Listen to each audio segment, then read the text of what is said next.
Have you ever wanted to partner with Navigate and I podcast and feature your brand on our episode? Make sure to send us an email at navigateandipodcast@gmail.com and let's partner together. We have different tiers that can help you become successful. Make sure to hit us up and we'll catch you in the email. On to the episode. Hello, everybody. It's Annika LaQuette here, the host and creator of Navigate and I podcast. And if you are new here, make sure to hit the subscribe button and click the notification bell so that you will not miss any of our episodes. We go live on Mondays at 7 o'clock p.m. Eastern Standard Time. And on Wednesdays, we have our little pre-recorded show, and I'm so excited to have that.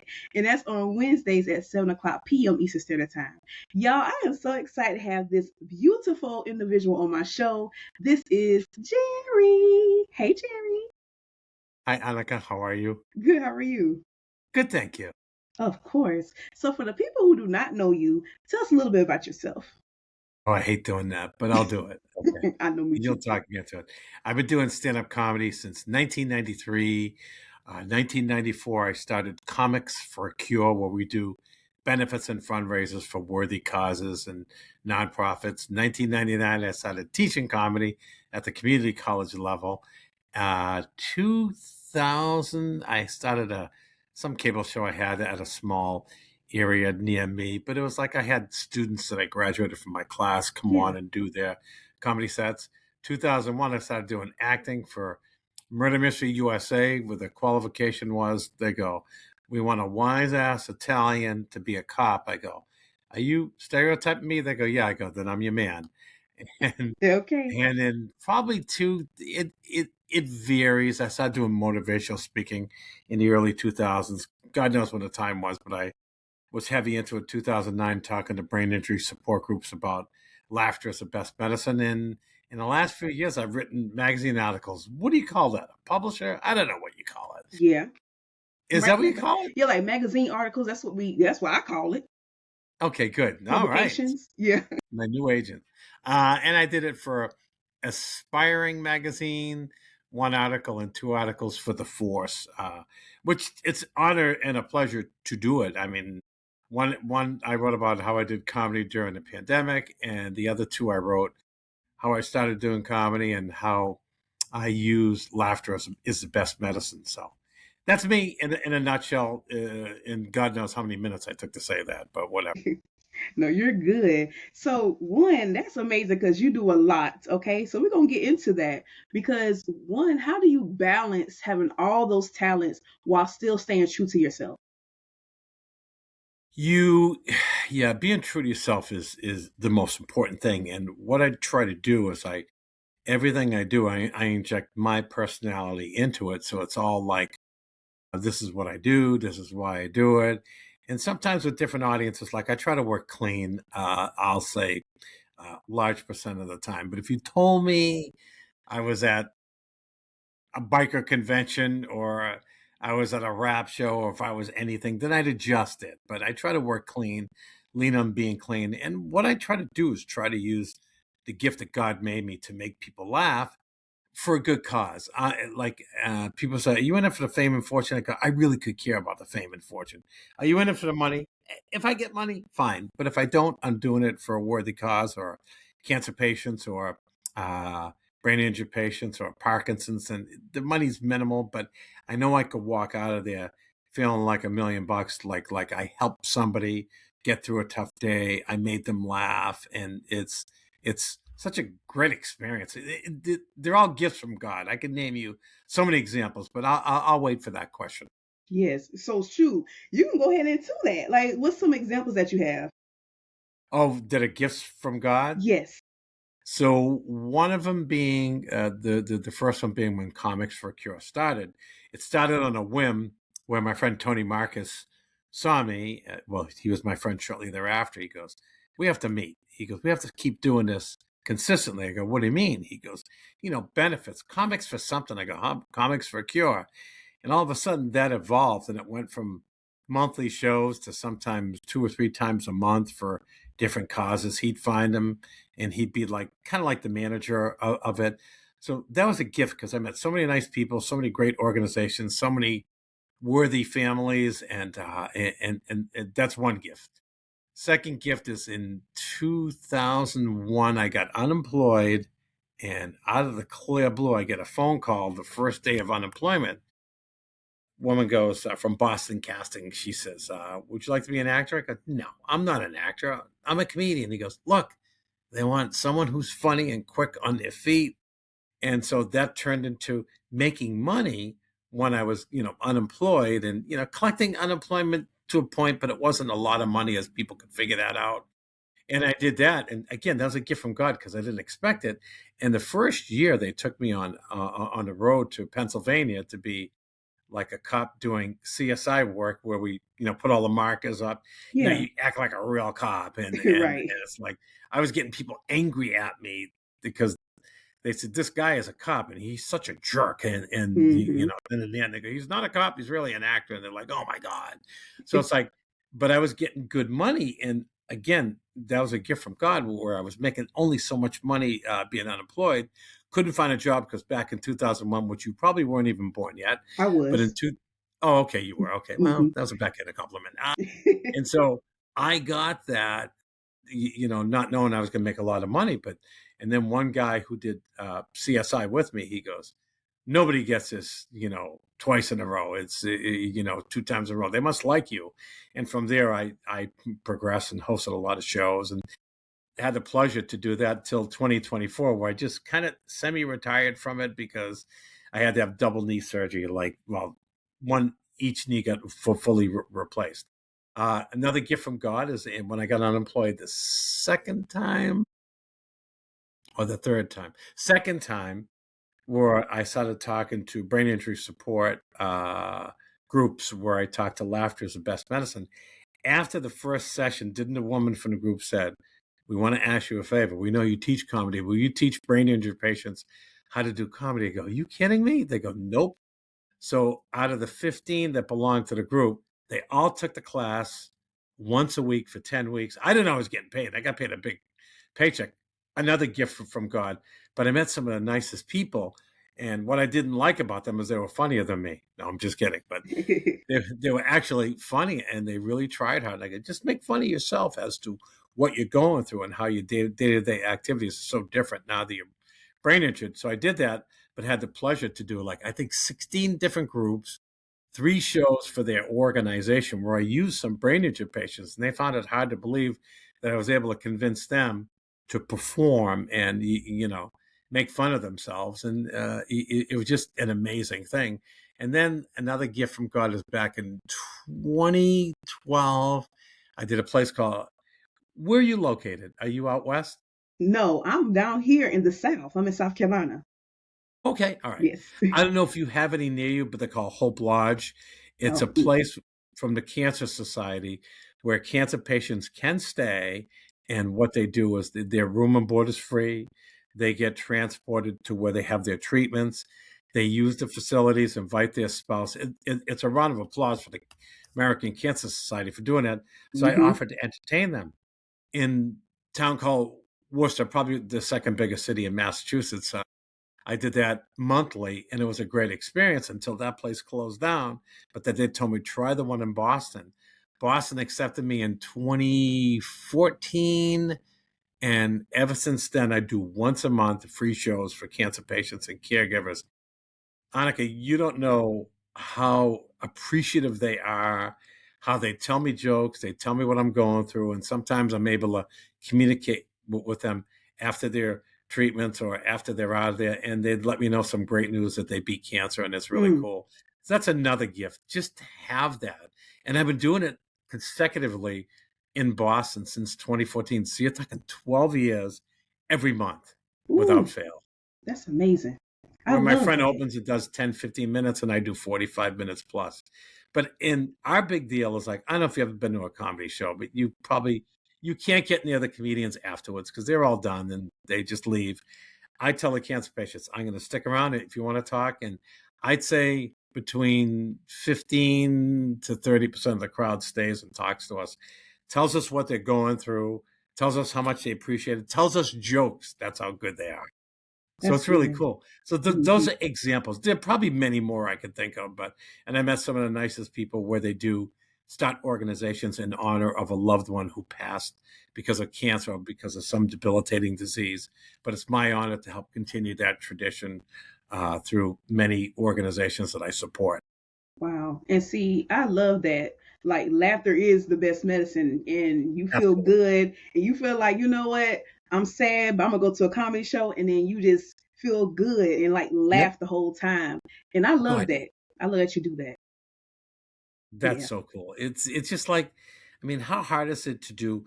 Like if you an artist and you get to paint art and you get paid for it, or you did it for people in need. So you're doing something that you love, and it's not like you get a punch in and out, but you just appreciate that fact that you're able to do something where you're going to help someone, which is utterly amazing. And Yes.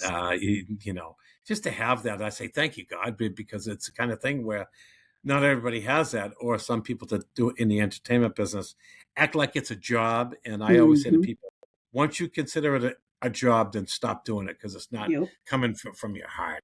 Exactly. And I agree. Like when you walk into your purpose, it's like a whole different ball game. Cause like you working for someone or just working period and you like, I'm tired of this, I'm sick of this. But when you walk in your purpose and you know it's from God, it's like you can't turn it off. It's automatic. And I can tell that's something that you is automatically in you. And that's amazing. A lot of people can't say you do that, but you're doing it. Thank you. It's just the kind of thing where a lot of people. I think a lot of people don't realize that they're handing gifts from God, and sometimes they're like, "Yeah, I don't know if I'm ready." What do you mean you're not ready? You Right. should be able. You answer his call and you do what you can, because once you do that, it's like self satisfaction for one thing, but you also know that you're doing something good, and it's all in his name, and in the glory of God. Once you do that, it's like, wow, this is great. And it's like, thank you. Yeah. It's like a blessing. It's just to have that. My Yes. wife always says, how can I get mad at you if you're going out to help people? She says, why do you keep saying yes? I'm like the easy girl in high school. I could never say no. But you can edit Yeah. that out. Yeah, I No, get you're it. good. Because that's the truth. I mean, I understand. I get exactly what you're coming from. So I know that you like you said, laughter is the best medicine. What have those conversations taught you about resilience, healing, and the power of joy during those hard sessions?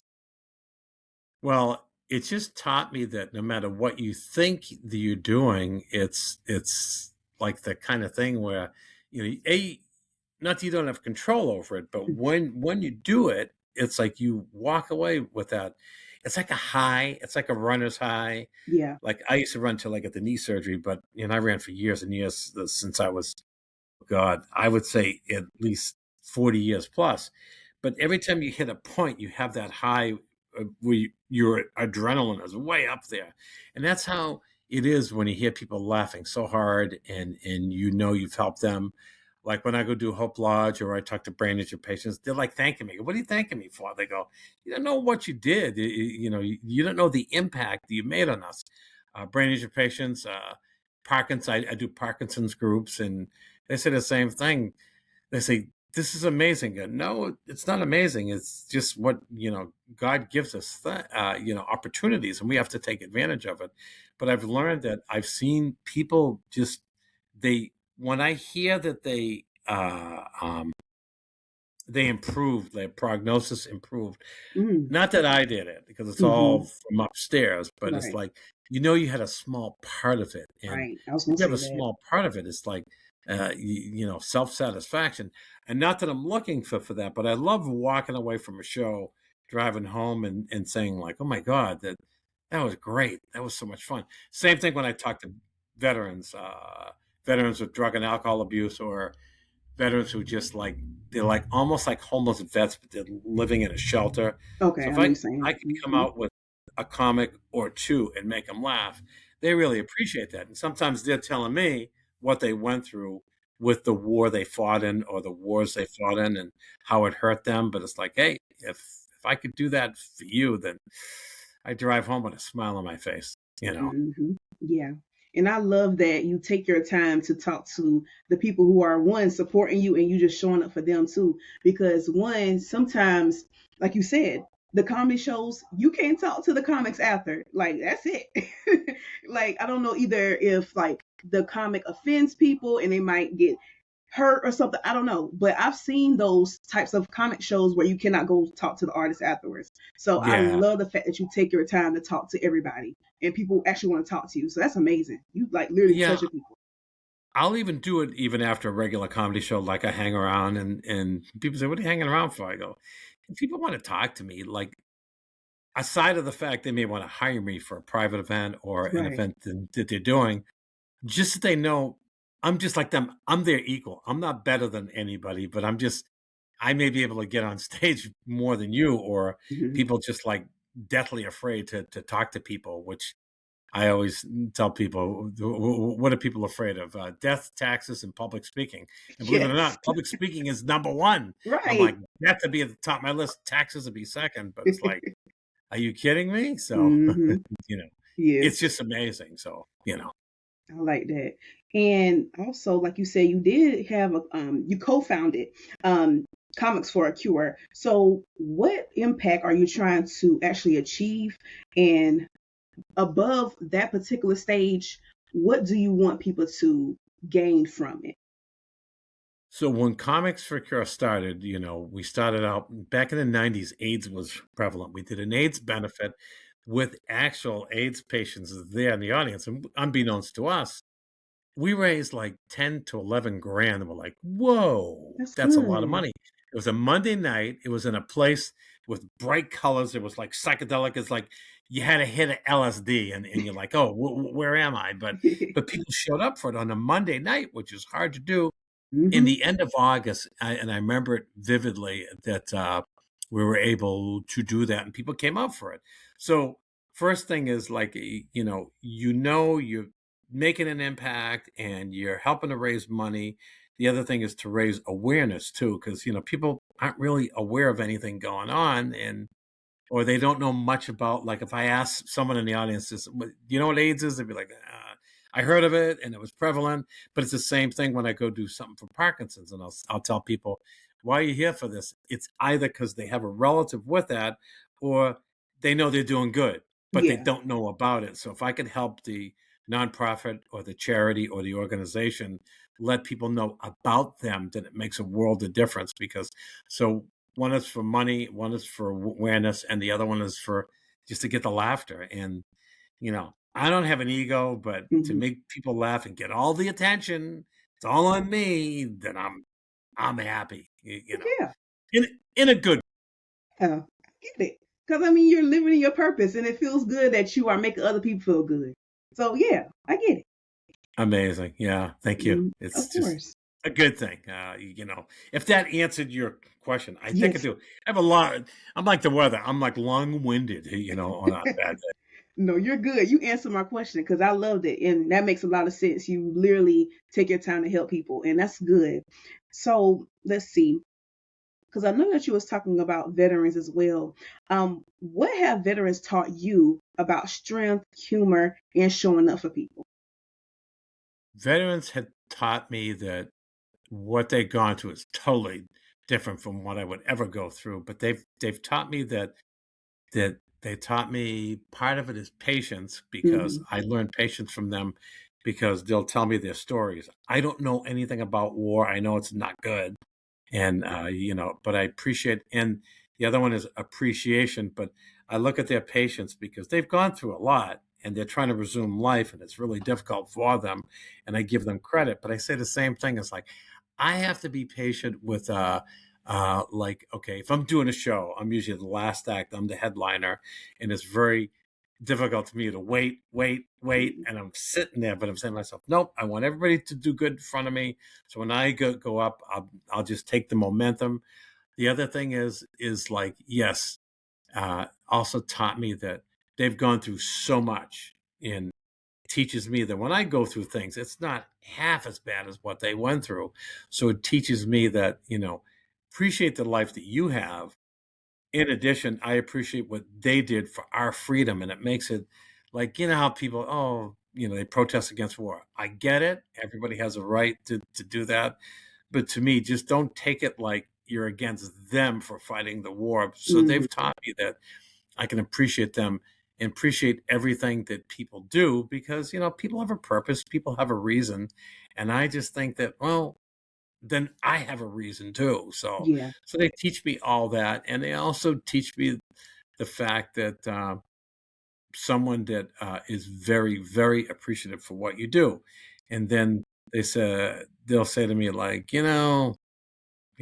life's not good, but you gave me a break from the not so good and you made it good. So it's like, just to have that, it gives you that, I won't say warm and fuzzy feeling, but pretty close enough to it. It's like, you know, so they teach me all that. It's just amazing what you learn for every show that you do.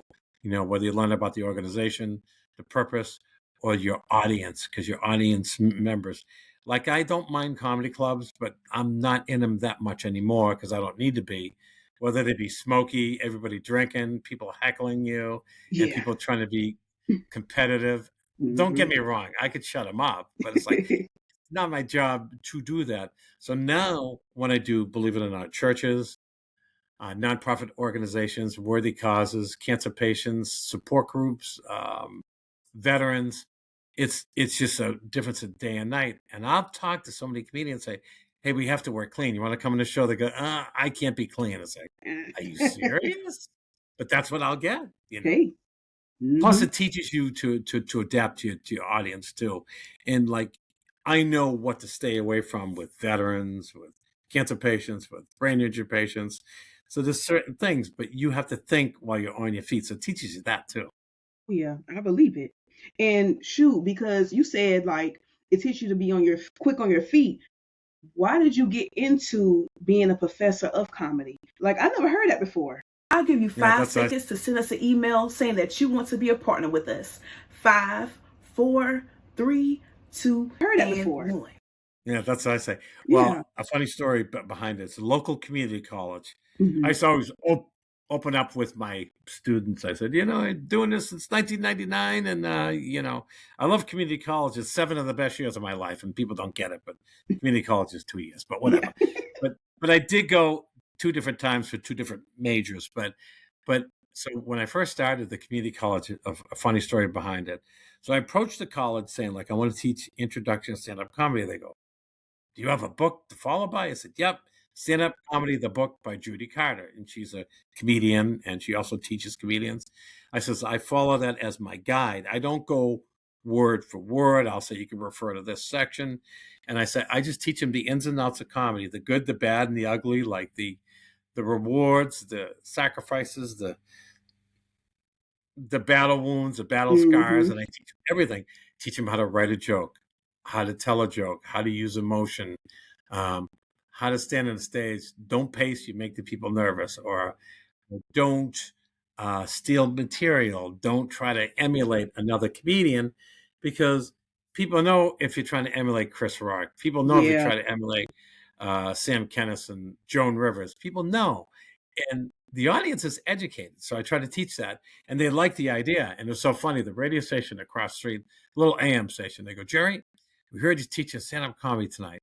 Can you get here a little earlier? We want to interview you. It's going to be about a half-hour interview." His first question was, what does it take to teach stand-up comedy? What does it take to be funny? What do people need to bring to your class? What do they have to have in their hands walking in the door? I looked seriously and I said, $80. The interview was over. So the guy, "Oh, really? You're real wise." And they said, "Interview over." I'm like, I don't care. It doesn't matter to me. It was a small station, but it's just that people have to realize that inside of us all, we're innately funny. We have funny stories. We have stuff to share. And your family, you probably have great family stories. I do too. No matter what your nationality, there's a lot of similarities. And so we can bring it out. So I bring it out in the students, and they love that idea. And I've been teaching it ever since 1999. So what am I on, 27 years? It's Hmm. amazing. I did other community colleges, but they were so far. The logistics made it difficult. But sometimes I juggled 2 courses in one semester. But with change of roles in management, it made it very difficult to continue that. But I stuck with the same college, so I could go back to another. And it's fun. I meet some nice people. Youngest student was 12, What? commissioned from his parents. The oldest is 84. What? That's good. Isn't that Wow. amazing? It is. Male, female, managers, nurses. I had a private investigator. His wife said, "Get out of the house. You Yeah. take your job too seriously. Go joke around." He goes, "Really?" He says, "Yeah." And some of them become friends. They work together. I push the envelope where I say, "Work together if you know each other." I've had I had a minister, Okay. and he says he was taking a class because he wants to be able to project to his congregation by mixing in humor, and he did a great job. I've had people from different walks of life, unemployed, people with. I had an author of a book, and she told me I talk a lot to teenagers and high school students about abuse, like how boys and girls, men and women should treat each other. She goes, I can't get them to pay attention. They look at me like I'm their aunt or their mother going to talk to them.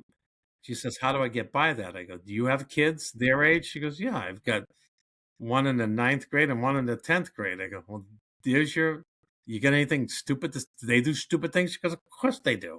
And she brings that to the stage when she opens up. She goes, oh, you're looking at me like I'm your aunt or your mother. But guess what? I have a lot in common with you. And she starts to talk about the stupidity of some of the two teens that she has, and they all Mm-hmm. relate and they laugh at it. So Yep. it's yeah, it's kind of cool.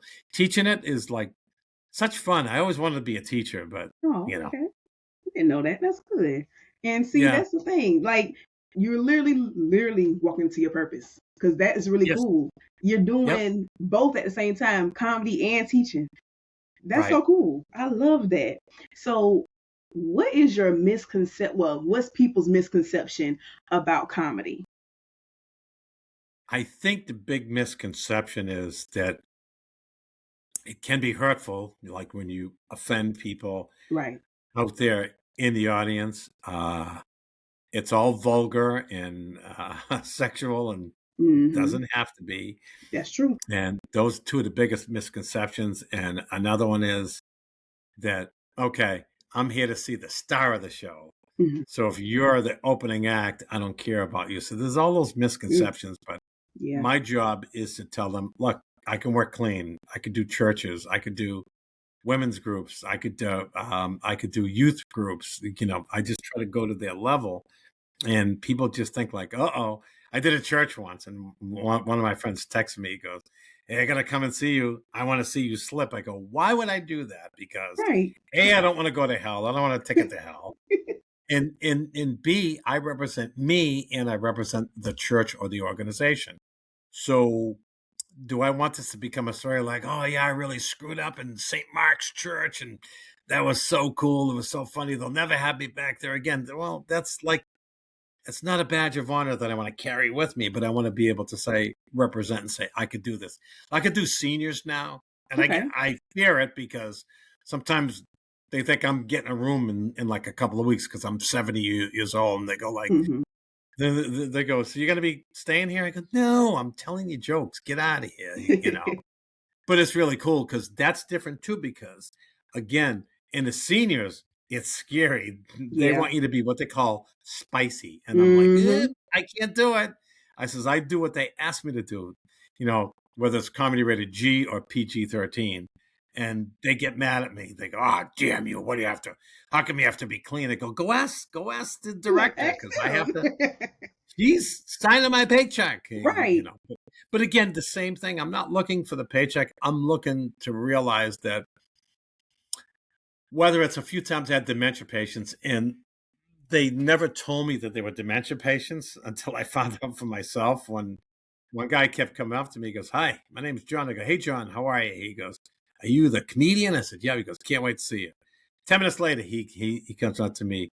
He goes, hey, my name is, I said, John. He goes, ooh, are you good? I says, oh, and he walks away. Third time he comes up, he starts telling me, he starts telling me about his background and his history, and he's saying like he's telling me jokes. So the third Uh-huh. time he came up, I go, before you talk, you're John, and I bet you have a joke for me, and it's about a priest and a nun. He goes, wow, you good. And then I realized I got dementia patients here, Mm-hmm. because he Yeah. forgot he came up those 3 times. Yes. But I don't do it to make fun of them. But Mhm. I told the girl, why didn't you tell me? They go, well, we thought you wouldn't do the show. I go, no, it doesn't matter. And I Right. know what they want is to refer to the past, because my mom had dementia, God rest her soul, but she My lived till grandma did. 97. But I know how they dwell in the past. They could tell you everything in the past. The present may be hard. So when I had to entertain them, I referred back to Catholic school, high school, my first job, and they're all coming back to me. They're talking to me like, oh, this is part of our discussion. So it's like dealing with brain injury patients. When I talk to brain injury patients, my lovely wife came with me a town called Tewksbury, and they had a brain injury community, they called it. And she says, while I went to the little boys' room, my wife said the manager of the house said, hey, look, uh, don't talk when Jerry's talking. Don't ask him questions. Wait till he's done, Mm-hmm. because he's here to entertain you and teach you about laughter is the best medicine and how it benefits you. And they're all like, okay, okay. 4 minutes into my set, they start talking to me. So it's like, I realize it, but I tried to make them a part of the show. Yeah. Like I talked about, I'm Italian. I love pasta. And one guy goes, I like pasta too. I go, oh, what do you like on it? He goes, cheese. I go, you're half Italian. You don't use sauce. I don't like sauce. I go next. And I started going to my next joke. And one girl goes, I like olive oil on mine. I go, no sauce. Nope. I go, you're half Italian. And then one guy said, butter. I go, you're Irish, but then they quieted down. But Uh-huh. then later on, they'd inject into my conversation. I go, do me a favor. They go, what's that? I go, you want me to finish? And then you can ask me the question? They go, oh, yeah, that's right. So sorry. But it's like, I don't get offended by it. So, I Yeah. think you have to adjust to the crowd. It's like reading your audience. That's If you true. know that they're going to talk, let them Just talk. let them. What are you going to do? Mm-hmm. But there's a Yeah. lot of misconception about how comedians are rude and they could, fire back at you. And people don't realize when you target the comedian, well, you become the target as well. So you got to be able to accept things. That's true. Sometimes they don't, but there's that misconception where I like to clear the misconception that I'm clean, I'm funny, I'm not going to hurt you, and I'm going to make you laugh. Mm-hmm. I like That's it. that. Mind if I Yeah. drink? I mean, I'm not. It's Go nothing ahead, do bad. your thing. Yeah, you're good. Thank Yeah, you. you're fine. And then also, do you have any upcoming events that you're working on that you'd like to share today? Upcoming events. I have a show, believe it or not, called Jerry Duty, I as like that. opposed to Jury Duty. That's Mm-hmm. been going on for 2 years. We're 45 episodes in, and I have one incredible comic from Boston, Bob Sheehy. Then I got another one, Steve Scarfo, and then I got a girl from, I think, the West Coast, Cheryl Vendetti. She's on next month. I do that twice a month, second and fourth Thursdays. You can find that on batv.org, and you look up Jerry Duty. We have a ton of episodes. I've talked to people from Florida, New York, Vegas, California, Tennessee. It's crazy. So I have those coming up. I've got a big golf tournament. We're raising money for an organization they do for a woman who had her son, but immediately afterwards she found out she had stage 4 lymphoma. She passed. They do it, Danielle Yajalian Foundation, and I'm at hole number 1 telling jokes at the golfers. But whatever, as long as I raise money and they don't That's hit me right. with the 5-iron, then I'm fine. So I have that coming up. I have another golf tournament in July for pancreatic cancer. I have a big show for, it's a different illness. Oh, I'd have to think of the name of it. I never heard of it before, but my friend has it. And I'm opening up for a national comedian. That's in August. So I have a lot going on. And I mean, outside of my regular stuff like Hope Lodge, in Veterans Incorporated, I have sports shows that I do too. it's like it's never a dull moment, So That's those good. are the things I'm working on. There's many more, but they're in the works. So Okay, I get you. Stay. Lions Club, all these organizations want me to do shows for them, which I'm on, and I have a church show in October. Like I'm booked going into December, so Oh, that's good. it's fun. Hey, I get the gifts, I open them up, and I do my thing. That's good. I love that. And then lastly, give yourself a huge shout out. Tell everyone where they can follow you.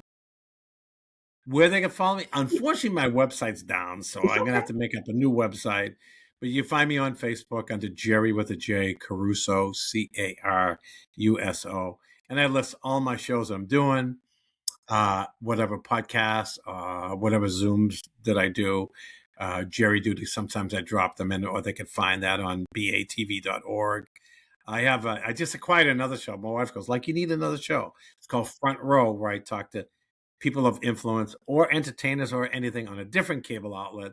Then I have another show called Two Old Guys Talking Sports, but it's TOO because we're too old to do Gotcha. it Okay. instead of TWO. So I Oh, have that's that cute. once a month. There's a whole bunch of things that I do. Again, I don't like talking about myself, but there's other things I'll be doing, which I look forward to. But I do online shows for people if people want online shows. I've done that.